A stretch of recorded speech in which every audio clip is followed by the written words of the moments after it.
Assalamu alaikum. Assalamu alaikum. Barka da zuwa coach. Barka da rekta. To yan kallo yau muna tare da fitacce kuma sanannen coach wajen horar da yan kwallo. Yau shine babban bakonmu inda za mu kasance da shi a gidan TV namu. Ku kasance da mu. Barka da zuwa coach. Barka da An zo lafiya. Ya kokari kuma. To kai tsaye coach muna so ka faɗa wa yan kallo sunanka. Kamar yadda 'yan kallo suke gani, sunana Abubakar Sadiq wanda aka fi sani da Zidane ko Coach Zizou. Masha Allah. To kai tsaye dai za mu shiga makasudin wannan tattaunawa da za mu yi da kai, wanda tambayoyi ne wanda 'yan kallo za su so su ji amsoshi daga bakinka. Coach, jama'a da yawa sun san ka a harkan ball, kwatsam sai muka tsince ka a coach. Shin menene ja ra'ayinka ka dawo yin coach? To, da farko dai zan ce ni masanin harka ne da ya shafi na kwallo. Ina son buga ta, ina son kallonta, haka ina son goyon bayanta. To dai ina cikin bugawa, sa'annan kuma na ga mun yi iya ƙoƙarin mu zan ce a lokacin bugawa, sa'annan kuma na ga akwai yara wanda suke tashi da basira. Amma kuma rashin wanda zai taimake su da zauna wannan basira da suke da shi ya haskaka ta. Na yi ra'ayin akan cewa to me zai hana tunda akan cewa na buga kuma na yi daidai iyawa na in koma baya, sannan kuma yaran nan ta zo su saboda su ma ya zauna akan cewa sun haska. Farko shine ra'ayi, saboda akwai masu horarwa da yawa, amma matsalar da ake samu a gurin horarwan shine horar da yaro tare da bashi tarbiyya. To ni gani akan cewa idan har na shiga wannan harkan zan iya in bada gudunmawa ta wannan gurin ba tare da an samu matsala ba, shine abin da farko zan ce ya bani ra'ayin koma baya da kariya a coach. Insha Allah. Mun ji ra'ayinka da ya sa ka bar buga wasa a cikin fili ka koma yin coaching. To gashi kwatsam bayan ka shigo ka fara coaching sai muka ga kuma ka zo ka ketare ni ka zama zakaran gwaji. Ka zo ka zarce ma wanda ka zo ka sami suna yin abu din, kasancewa sai ga shi kawai muna ta ganin cewa kana ta samun nasarori kawai. To shi menene sirrin samun nasarorinka na cin kofuna, menene sirrin?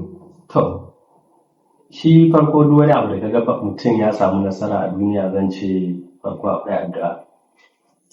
Ne kai addu'a, bayan addu'a dan kuma abu ne da ya shafi na ɗan kwallo, dole ne ya zauna akan cewa akwai zagewa a ciki. To gaskiya ni a duk lokacin da nake yin komai ma ba ma coaching ba, ina kokari in samu ilimin abun, sannan kuma in ɗauki abun serious. To training, horarwa da nake ba ma yan ball, gaskiya zan ci akan cewa ba abu ne da zan ce mai sauki ba, saboda ko wanda ya je training ne da ni a cikin team ya zo zaka ji yana faɗa akwai gajiya a cikin shi, akwai kaza, saboda yanayin yanda abun yake. In dai har kuna so ku zauna akan cewa ka ci nasara, dole sai horarwan ya zauna akan cewa yana da tsauri sosai. So gaskiya bayan horarwa sai addu'a, su ne sirrin. Kowane abu akwai kalubale a ciki. Shin wani kalubale ka fuskanta tun da ka fara coaching? To zan ce kalubale da na fuskanta a baya ne lokacin da zan ce na ɗauki team wanda zan ce yara wanda age bai wuce shekaru masu 15, 14, zan ce 6 haka. To wani lokaci mukan iya samun wasa a garuruka na makwabta, to za mu je kuma za mu kwana. To wani lokaci yaro kamar mai irin wancan shekarun ba lallai ne iyayensa su bar su ya tafi wasa ya kwana ba. To dole ne sai na je in bi gidan iyayen in roƙe su in ce kuma su ce yaro na hannuna kaza kamin na mu tafi. Su kuma waɗanda ba su gane ba a lokacin sai su ce ya zan rinka ɗaukan yara ƙanana in fita da su wani guri har a kwana kaza. To ba su sa kan cewa duk abin da muke muna yi da concept na iyayensu ba. To gaskiya wannan zan ce shine abin da na ɗauke shi a matsayin kalubale, don akwai abin tsoro ka tafi da yaro karami ba ka san me zai je faru ba, sannan kuma a ce za ku kwana a waje. To wannan shine kalubale da zan ce ni na fuskanta, amma duk sauran gaskiya babu su. Ɗan kwanakin nan akwai wani babban nasarar da ka yi wanda Sanato Aliyu Ndume ya saka, wanda ba a yi tsammani ba, ka ba mutane mamaki. Duk da ba mamaki ba, dama ba wai kawai na farkon da ka ci ba. To amma wani irin murna ka ji da farin ciki ka ji a lokacin da ka samu nasarar cin wannan kofi din? Gaskiya ba zan iya in kwatanta farin cikin ba, saboda maganan gaskiya na ji farin ciki sosai. Abin da ya bani farin ciki saboda mutanen kwaye ga baki daya hankalinsu ya karkata zuwa wannan wasa. So kaga as a coach da kake horar da players, sa'annan kuma kai ka tafi da team wannan tournament din, zan ce big challenge ne maka, saboda kana son kai abun farai saboda ka sa mutanen gari ne gaba ɗaya farin ciki. To da kuma wannan buri ya cika, gaskiya na ji daɗi, na yi farin ciki sosai saboda yanayin goyon baya da masoya suka bamu daga garin Fakusar da kuma wanda suka je da wanda ma basu je ba. So sanya su farin ciki saboda cin wannan gasar shi ya fi sa ni farin ciki sosai. Coach, gaskiya inda ka zama popular, an yi believing a kanka sosai, wanda idan har kai kake horar da wannan 'yan kwallo ba a shakku a ja kalle wasan ka haka. To shin a wayanda kake horar da su, me wani fata kake yi musu wayanda kake horar da su, kamar da wasu shekaru haka, wani irin mataki kake so su kai? To, babban buri zan ce bayan da na shiga kwacin, babban buri na shine in ga kaman player ya ci gaba, an yi signing nashi a professional level. So muna iya kokari, muna samun offer wani lokacin mu tura yara trials, don akwai player na recently wanda zan ce ya dawo daga national camp, an inviting nashi on the 15 ya je Abuja ya zauna, to yanzu ya dawo hutu, yana nan burin mu ya zauna akan cewa wani ya yi scaling, sa'annan kuma dan wannan ci gaban ta samu, zan ce abu ne da zai kasance abu alfahari wa kwai, saboda mu a nan ba wanda ya taɓa fita zan ce kwai tsallaka. To yawancin project programs da komi da ake zamu ce 'yan siyasa ne ke, to amma ina tabbatar wa jama'a idan Allah ya zauna ya amshi addu'a mu, player ya fita a sanadin gol ya fita kasar waje, abubuwa da zai kawo na ci gaban mu kwaya kusan suna yawa. So wannan gaskiya shine burin mu as a coach. Sannan fata da zan ce akan cewa nake ma players wanda nake horarwa, duka ina musu fatan su samu aiki a wannan harka na kwallo, aiki mai kyau. Idan kuma har ya zauna akan cewa kaddaran su ba a can take ba, to ina musu addu'a ubangiji ya sauya musu da inda kai. Mafi yawan mutane sun san ka da coaching, in ba wanda yake kusa da kai bai san wani abu ba, kowa da ya tashi a ganka matsayin coaching. Shin bayan coaching akwai wani sana'a da kake yi ne? Kai director sosai kuwa. Bayan coaching ina sana'a, more especially ina dinka sport wears, ba shi kaɗai ba, kaya ne na matasa duka, babu wanda ba na, ina da shago na a bakin hanya. Bayan nan ina noma, sannan ina samu dama ina kiwo. Kasan a yanda ƙasa take, bayan za a yi mutum ya zauna kawai haka. Duk da dai zan ce harkar coaching ɗin mata na kawo sai godiya, alhamdulillah. To a cikin filayyunka za mu baka mutane guda biyu ka ɗauki ɗaya. Akwai Baba da Messi, sannan akwai Abdullahi Yalo. Kai director. Anya ba za mu tsallake wannan kamar ba. Mun san duk kana son su, amma muna so ka zaɓi mutum ɗaya, duk da kai coaching ne, amma me za su iya fahimtar ka? Wannan tambayar ta yi tsauri sosai, saboda wayannan mutane ne zan ce masu muhimmanci sosai a rayuwana na coaching da kuma rayuwana na waje. Yara ne da sun tashi a karkashi na, zan ce dukkan su tun shekarunsu, Baba da kan zan ce tun shekarunsa bai wuce 12 ko 3 ba muke tare, shi ma Yalo bai zan ce bai wuce 14 zuwa 15 ba, duk muke tare har zuwa yau a karkashi na suke gobe. So kowa da irin gudunmawar wanda ya bani as a coach, na ci nasarori da su da yawa. So in ka ce in zafi daya, zan ce wannan ka ɗore ni da jijiyoyi na ne, saboda dukkan za su gaskiya ba muna da farki ba, muna da farki mutum ɗaya, dukkan sun san kana son su. To na ɗauke su duka.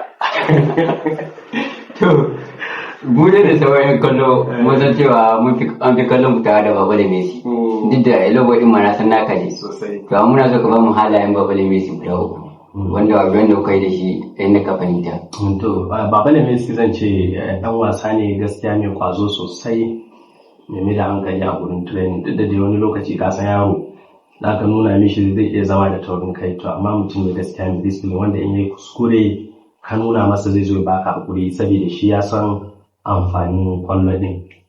Sannan ya fita gurare zan ci akan cewa dewa ya je ya kalli yadda ake yi. So wani lokaci mun samu matsala da shi, ya ga raina ya ɓaci bayan mun dawo gida, zai fiyo ni ce in yi haƙuri kaza kaza. To halin shi gaskiya ne, that's why kaga tun wancan lokacin har yanzu muke tare. Sannan in ba zan ɓoye maka ba zan ma ƙarya ba, zan ce sirrin tim ɗina sai da shi. Gaskiya. Haka sai da shi. Duk tim da na yi kwacin yana ciki komai yana zuwa min sosai. Ya ma duk wani kwacin akwai plan da ya fi jin daɗi. Sosai. Duk abin da ka sa gaba in ba da ƙarfin gwiwa ba, to abin da za ka ji gwiwanka ya sake kuma ba za ka ci gaba ba. Za ka tsaya da abu. To amma kasancewa ganin da ƙwazon da kake yi, shin manyan gari kamar masu mukamai akwai gudunmawa da suke baku ne? To, gudunmawa ɗin ba za mu ce suna ba da abu, ba za mu ce kuma ba sa ba da gaba ɗaya ba. Sabida a wani lokaci idan muka je, let's say ko mu ce muna buƙatar wasu abubuwa a fili kaza, to suna ƙoƙari ko kuma in ce wanda zan iya cire ma kamar chairman na ƙaramar hukumar kusa Honorable Saliu Adamu Yanga yana iya ƙoƙarinsa gurin taimakawa mu taro match zai ɗau kuɗi ya ba mu ba waɗi da suka zo mana in muka rasa ɗan kayan wasa sai zai ƙara ɗauka sa'annan ya ba mu. To amma irin gudunmawar da zan ci babu shine idan muka samu let's say trial muna so mu tura yaro ta wannan gurin muke so su ƙara ƙwazo idan muka kai musu kuka su saurare mu sa'annan kuma su ji me bukatun mu su mana. Hakan shine abin da zai zauna akan cewa mu san suna ba mu gudunmawa da goyon baya 100%. Saboda wani lokaci yakan faru in na samu trial to ni ake bari na kawai da komai. Yaro zan je in shiga nan in fita nan in nemi kuɗin mota ko takalmin kwallo in tura shi ya je.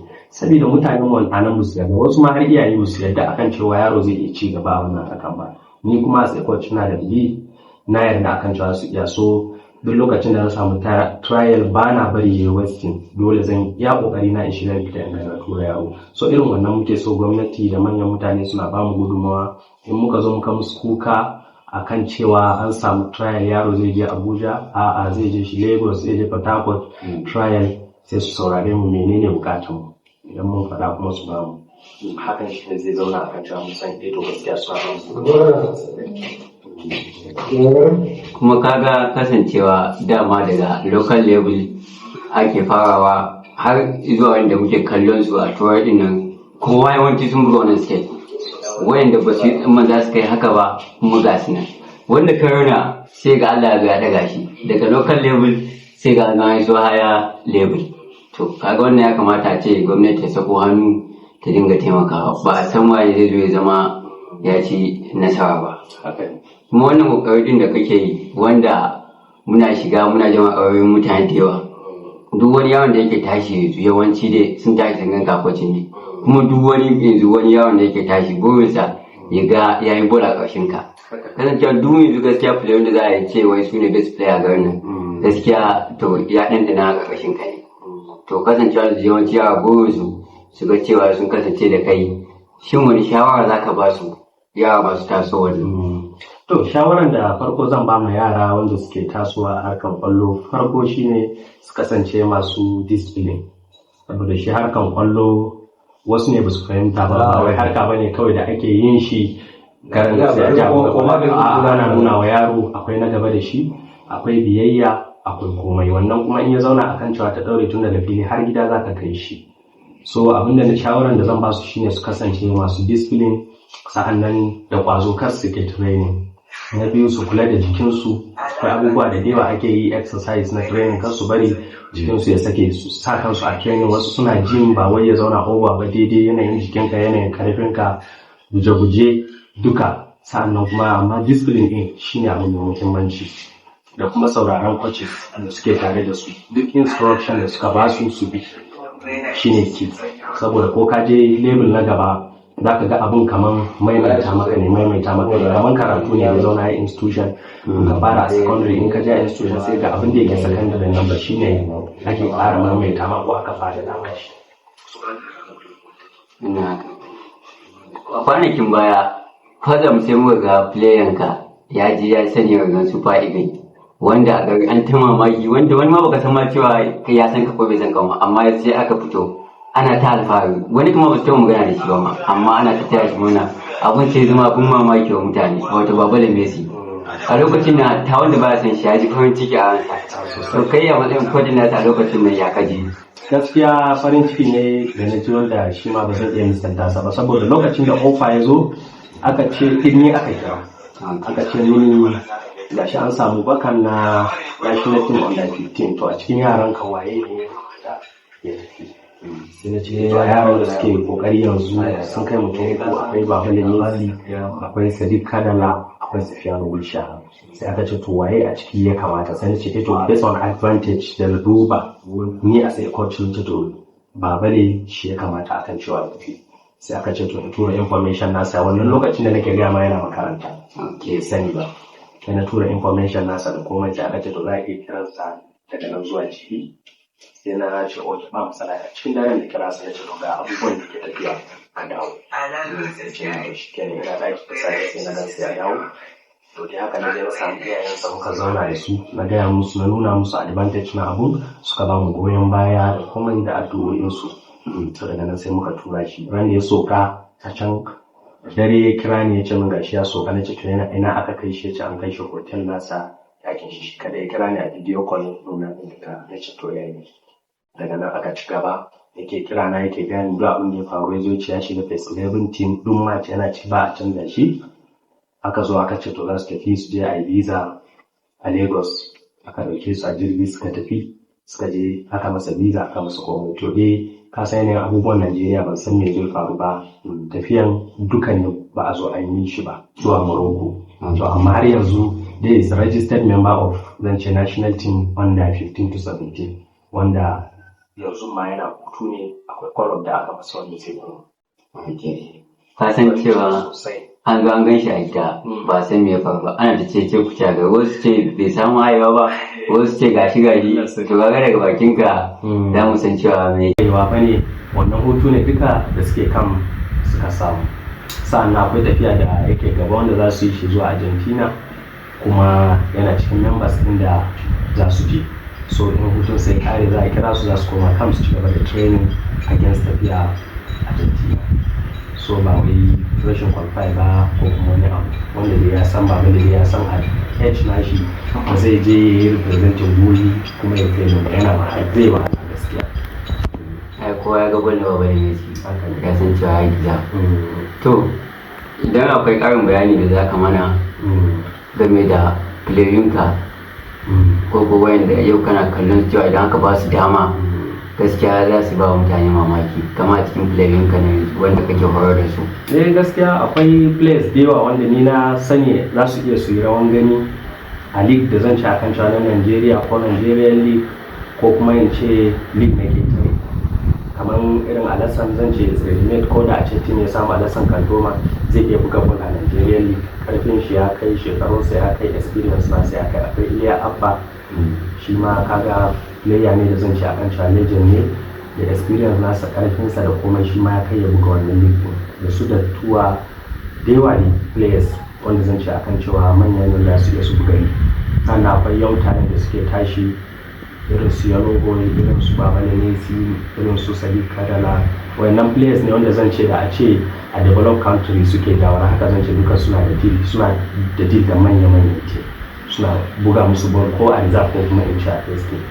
Rashin dama ne da kuma opportunity da muke da shi a nan, amma kowaye ne in ya zo ya kalli yan ball zai ce kai akwai yan wasa a wannan garin sosai.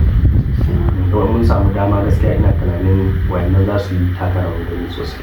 Masu ta da hamu dama na baki ɗaya. Idan kana da tambayar da za ka iya mu yi wa fari za ka iya mu. Gaskiya da rikta ya kamata ka kai ma amma tambaya kamar yadda ka mai tambayoyi.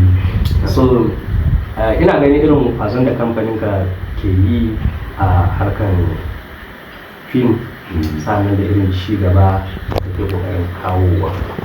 Ina ganin kalubale da kake samu wanda ko kwanaki na ga kace za ka buɗe gidan gala akwai ci gaba ne, amma na ga wasu sun ɗauke shi a matsayin wani abu ta wani ɓangare da wani rashin fahimtar su. Na ga kayan ce za a yi zaɓen sarauniyar kyau, disan shi ma na ga kalubale da ita fuskanta. To kamar yadda nake so in maka a nan shine hakan ya ɗan sa ka rage manufofinka da kake so ya zauna akan cewa kawo ci gaba a wannan harka a garin Kwarkusa. Na ji daɗin wannan tambayar da kan wanda abubuwa da yawa ƙalubale sun faru. Ka san cewa yanayin zuciyanka wani lokacin za ka ɗauka kusan kowa ma haka ne. Abinda kana ganin cewa kai idan kai normal ne kuma ci gaba ne, wataƙila kuma a wajen wasu sai ga ba haka ba ne. Abinda kana ga ba aibu ba amma sai ga wajen aibu ne. A lokacin da nace za a yi gasa da kyau, a lokacin ni na yi da manufa ɗaya ne wanda na ga ana yi a manyan ƙasashe ana yi kuma hakan bai kawo ni aibu ba, wanda na yi selekti na wasu yan mata na saka.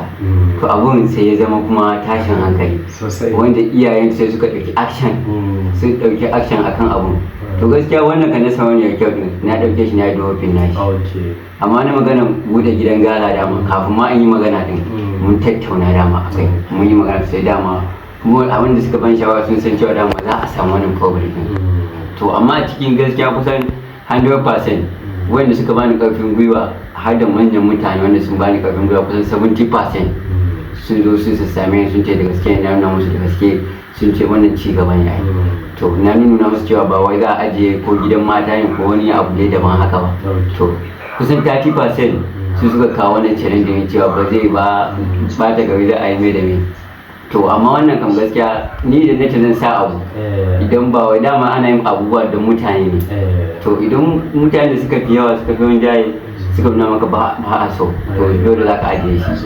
Idan kuma yawanci suka ce ka yi to za a yi. Ana yin wasan sallah ana yin komai. To ni yadda nake yi wa kallon gari ba na so a bamu a baya. Don duk abin da mutum zai je ya yi za mu iya mu zo mu yi a nan. An na mu yawanci in dai mutum daga nan ya tashi kwaya ya je ko ina ne ka san ya waye. To ka san a waye ke. To gidan gala kuma ba mu ajiye shi gefe ba, mun samu yanzu muna ta shirye-shiryen yadda za mu fara aikin. To kaji shi kan muna nan muna shirye-shiryen yadda zan fara aikin gidan gala. Ka yi haƙuri duk da ba tambayar da zo yi ba, amma ba abin da nake son sani kai ma game da kai.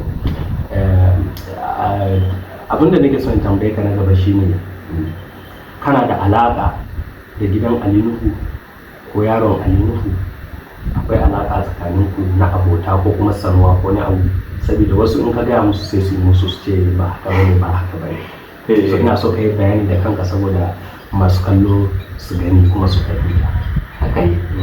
Akwai alaƙa tsakanina da gidansa sosai, wanda akwai wasu wanda yan garin nan ne wanda sun je can suka same ni muka yi magana da su wasu doma, amma na ɗauke su muka je ofis na shi kuma muka je gidansa.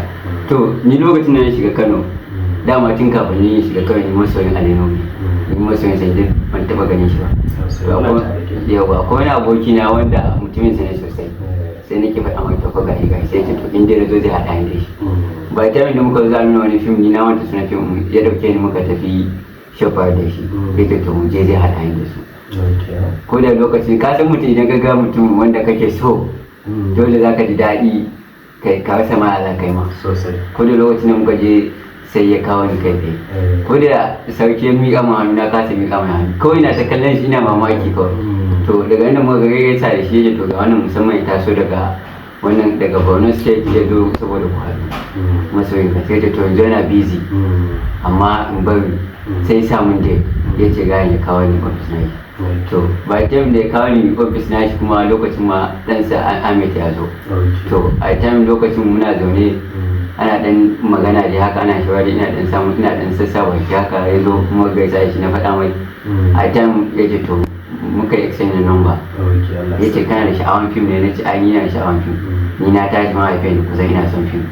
To sai ya ce to ba kuma insha Allah inda abincinka za ka samu, amma kasancewa a ina ne ka saba. Na ce akwai abokin babana a gidansa na saba, sai ka to ba matsala, ai shi akwai ɗakuna ma dama na baki ma zan iya zuwa in zauna. Sai ya to ba matsala amma ba zan zauna can ne.